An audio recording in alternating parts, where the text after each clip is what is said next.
Welcome to the deep dive. Today we're jumping straight into it, the aftermath of that Lakers playoff opener against the Timberwolves. Yeah, game one. You shared some really interesting articles. And it's pretty clear this game wasn't just a loss on the scoreboard. No, definitely not. It seems like it's kicked up a lot of dust, raised some serious questions about, are the Lakers really ready for this series? Absolutely. And the sources we've got cover a lot of ground. Everything from Magic Johnson's immediate reaction, pretty unfiltered stuff on social media, right through to the post-game analysis. Including quotes from players, the coach. Yep, players and Coach Redick. So our mission here, really, is to unpack what all this tells us. Not just that they lost, but why.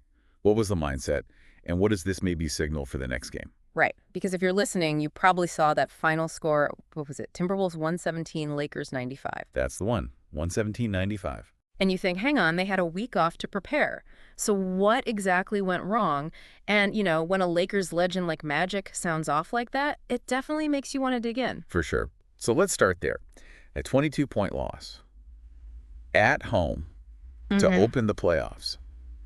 That's got to sting. It really does. And the sources, like you said, they capture that disappointment. Magic Johnson on X just straight up calling it one of the Lakers' worst performances this season. Yeah, and the bit that really stood out to me was him saying they lacked energy, that they played like it was, just some regular season game in February. That's a pretty damning comment for a playoff game, isn't it? Suggests they weren't mentally locked in. Exactly. And he didn't stop there. He aimed directly at Coach J.J. Redick, said he, quote, didn't do a good job for game one. Okay, wow. Did he say why? Like specifics? He did.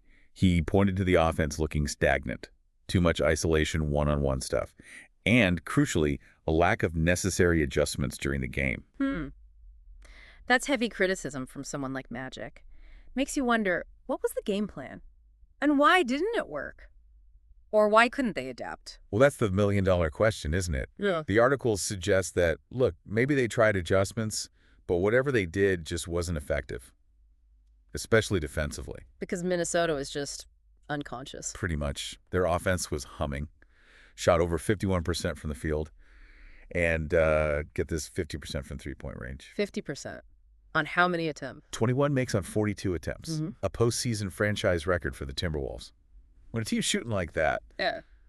oh, it's tough. Yeah, no kidding. And it wasn't just one guy, was it? Not at all.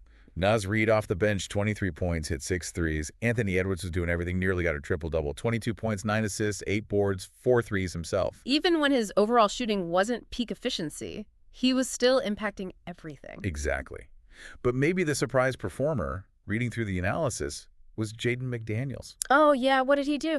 Team high, 25 points for Minnesota. And just incredibly efficient, 11 for 13 shooting, plus 3 for 3 from dunk, 9 rebounds. Wow, 11 for 13. That's efficient, doesn't quite cover it. Right. So when you've got multiple guys clicking like that, as the sources really emphasize, it's just a nightmare to defend.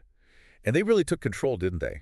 After the first quarter, anyway. Yeah, the Lakers actually led after one, I think. They did. But then Minnesota just blew past them, outscored L.A. 67-33, stretching from the second quarter into the third.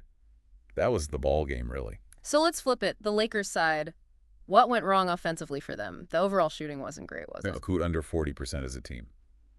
39.8, I think. You can't win playoff games shooting like that usually. Luka Doncic had a big scoring night, though. He did. Game high, 37 points. Shot it pretty well, too. 12 for 22, 5 threes.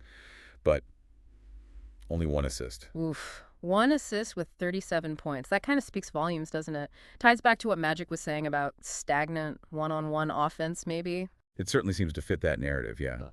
It suggests he was having to create almost everything for himself, and maybe the ball wasn't moving enough to get others involved. And LeBron, what were his numbers like? 19 points for LeBron, but took 18 shots to get there.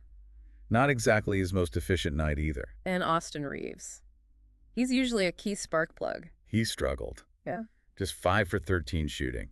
So yeah, after that decent first quarter, when the Timberwolves started hitting everything, the Lakers just couldn't find consistent answers offensively. And the game got out of hand pretty quickly after halftime then. Yeah, by the end, both teams had their starters resting. Minnesota was just comfortably ahead. Okay, so let's shift gears a bit. One theme that really jumps out from the sources is physicality. It sounds like the Lakers just weren't ready for it. That comes through loud and clear. Coach Redick himself basically admitted it. The quote was, I'm not sure physically we were ready, for Minnesota's thrust and physicality. That's quite an admission for a playoff game. Especially with a week to prepare, you'd think that's something you'd anticipate. You would think.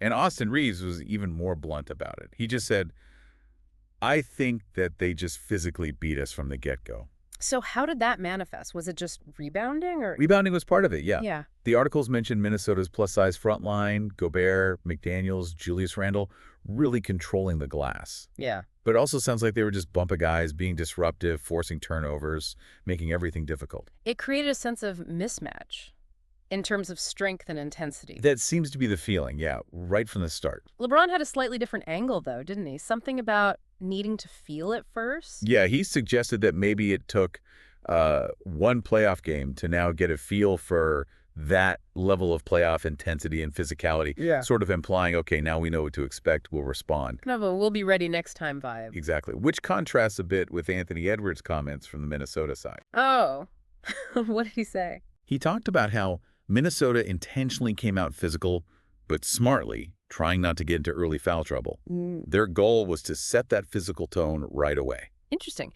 Did the foul counts reflect that? Like, did Minnesota foul a lot more? Actually, no.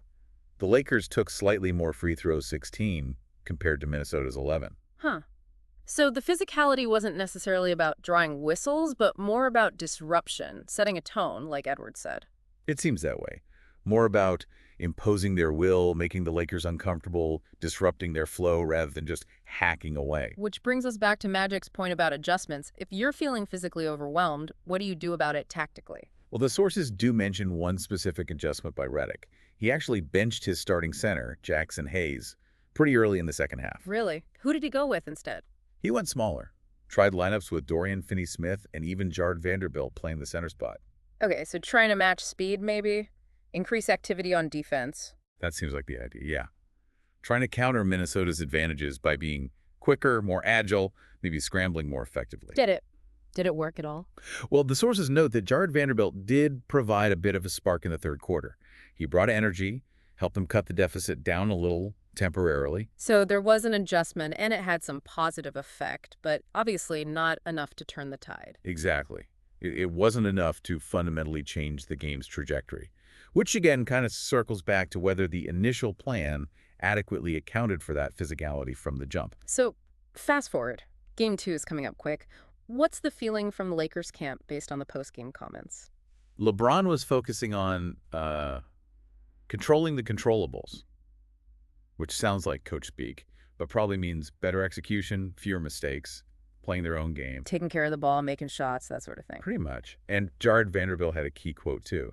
He said the Lakers need to be the aggressor in Game 2. Ah, okay. So acknowledging they were reactive in Game 1? Explicitly. He said Minnesota hit us first and beat them to the hustle. Plays the 50-50 balls and offensive rebounds, the loose balls.